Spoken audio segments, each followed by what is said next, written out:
even talking to me. Just talk as if. Okay. So, hey, I'm Eleni. I met these wonderful people here, and I'm from the Red Cross in Madison, Wisconsin. And just going to tell my story as far as, like, you know, why I came here and what my mission is to help people. It started when the hurricane hit, and I knew that something needed to be done from afar. And I think everyone that works with the Red Cross, we all are ready to do something. From all areas of the world, I think what happens is that these people, when we come here and we are with other people from the Red Cross, there's a need being met, and we're feeling our need is to help. And when we see people that need us, there's no greater feeling in the world. What was it on TV that said I'm quitting my job and I'm going? Yes, I quit. The job was done. I'm leaving. These people have nothing. I have 4 children at home. I looked at my own kids. I'm having hard times myself. These are not hard times for me. These are not hard times. Hard times are what you guys are going through.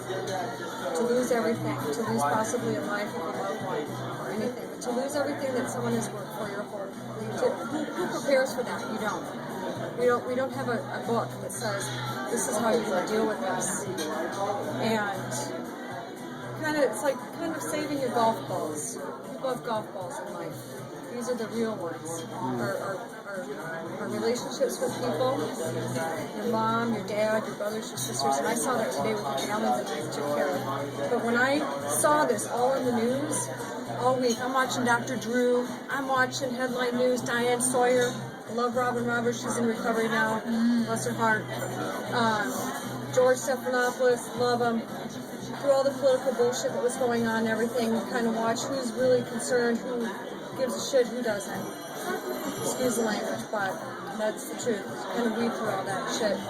What really matters is people's lives have been just discombobulated. And I was, like, I told my friends and family, I said, I'm going. And they said, wow, you are really going this time. Mom's going. And I had to really think about the timeline. I went to the Red Cross, I said, I'm ready to be deployed anytime. I waited for 1 week. Every night, I was up till 3 in the morning waiting for the call. I wanted to go so bad. My head would be hurting, just throbbing, like, I need to be there. I got to do something now. Anxious. The day that I didn't think something was going to happen, it happened in the morning on a Monday, day before elections. I got a call, 8 o'clock. Phone's vibrating. It's going do-do-do-do-do-do-do across the table. Then I get a home call. Eleni, you're being deployed. And I said right then to my kids, I had everything already lined up. My suitcase was already packed.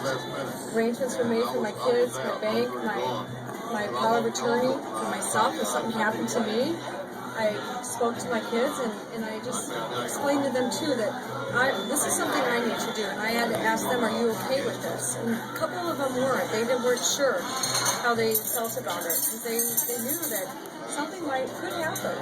You don't know. Nothing is really for sure. Because they know how I am. That I'm going to go out there and be balls out. And so anyway, when I was deployed, when everything started to come together, like this was really happening. And I got up that morning, I was on the plane, I'm like, holy shit, I'm really doing this. This is no fucking joke. I left Chicago, I'm like, I'm going to Philadelphia. I had nobody here that I knew. I landed, I started crying, because I was like, what have I got myself into? What have I done? And then all of a sudden, the Avis man said, you're with the Red Cross. I had my Red Cross ticket. And even the whole plane was like, good job what you're doing. They all knew, like, I had a purpose, I had a mission. And it was like coming to me, like why I was going. I'm just being put in a place and I have to do this. This is my job. This is my time in my life. I'm healthy. I can do this. I have everything.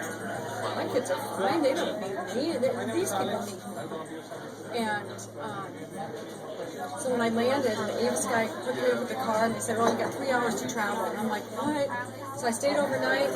I traveled the whole day. New Brunswick, North Brunswick. I was going all over the place. Went down to Atlantic City. I traveled the whole state of New Jersey. I can tell you how to get anywhere.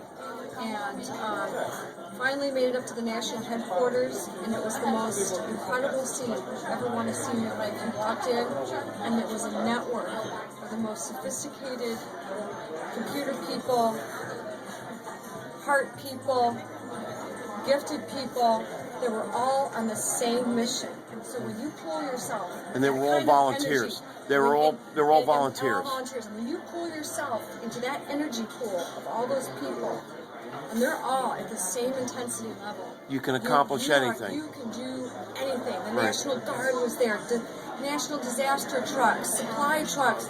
There was FEMA was not not there at that time.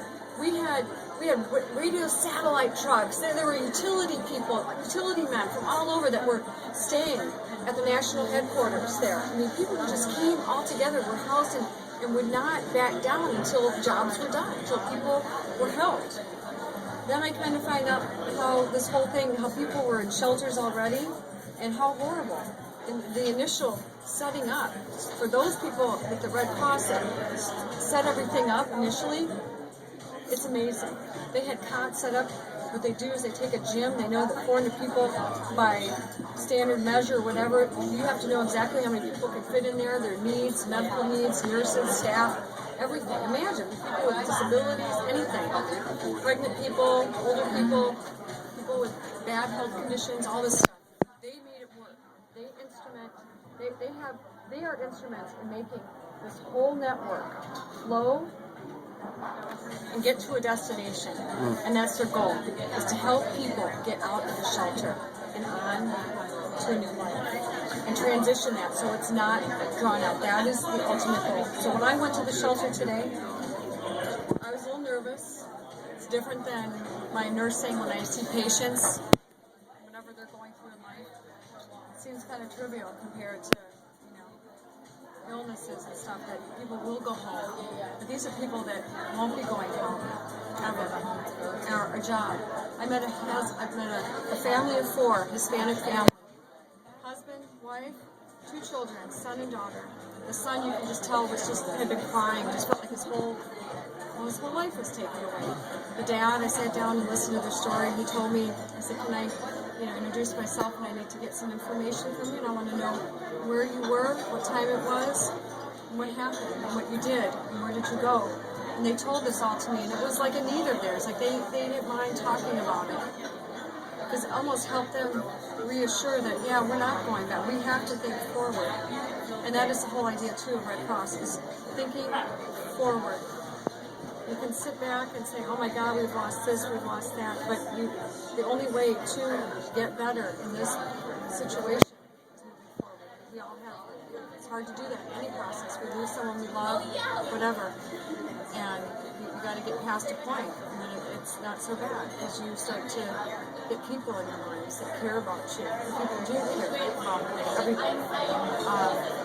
This family, I started getting information for them, and you could just see the look on their face when they were looking at numbers, and they could see, like, I said, I'm gonna hook you up. I'm gonna get you all the resources you can.